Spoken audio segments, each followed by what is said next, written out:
இன்றைக்கி என்னோடய morning routine தான் ஷேர் பண்ணியிருக்கேன். நேற்று நைட்டே பாதாம் அப்புறம் கொஞ்சமாக கொண்டக்கடலை 2 ஊற வச்சுருக்கேன். இன்றைக்கி லஞ்ச் பாக்ஸுக்கு வந்து பார்த்திங்கன்னா சன்னா பீட்ரூட் புலாவ் தான் செஞ்சு தர போகிறேன். ஃபஸ்ட்டு எனக்கு மட்டுமான டீயை போட்டுட்டு அந்த நேரத்தில் நம்ம வந்து துளசி பச்சரிசியை நல்லா ஊற வச்சுக்கிறேன் வாஷ் பண்ணிவிட்டு. இதோட ரெசிபி நான் ஷேர் பண்ணேன். ஏன்னா ஆல்ரெடி நம்ம வந்து பட்டாணி வச்சு இதோட ரெசிபி நான் ஷேர் பண்ணியிருக்கேன். சீரக சம்பா ரைஸில் அப்புறம் பாஸ்மதி ரைஸில் எப்படி செய்கிறதுன்னு சொல்லி ஆல்ரெடி வீடியோ ஷேர் பண்ணியிருக்கேன். அது லிங்க் வந்து மேலே வைக்கிறேன். பசங்க வந்து பார்த்திங்கன்னா அவங்களுக்கு தேவையான பாதாமை உரித்து அவங்க ஷேர் பண்ணி சாப்பிட்டுப்பாங்க. அவங்க வந்து பல்லு விளக்கிட்டு வந்து அவங்க வேலையை பார்க்குறாங்க. ஸோ அந்த டைமில் வந்து நான் லஞ்ச் பாக்ஸும் ரெடி பண்ணிடுவேன்.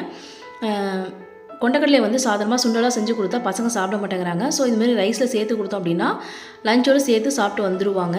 கொஞ்சம் ப்ரோட்டீன் சேர்த்த மாதிரி இருக்கும். காமனாக பார்த்திங்கன்னா நான் எக்கு தான் வைப்பேன் இது மாதிரி பிரியாணி ரெசிபிக்கு. பட் புரட்டாசி மாதங்கிறதுனால ஆனியன் ரைத்தாவோட லஞ்ச் பாக்ஸ் பேக் பண்ணியாச்சு.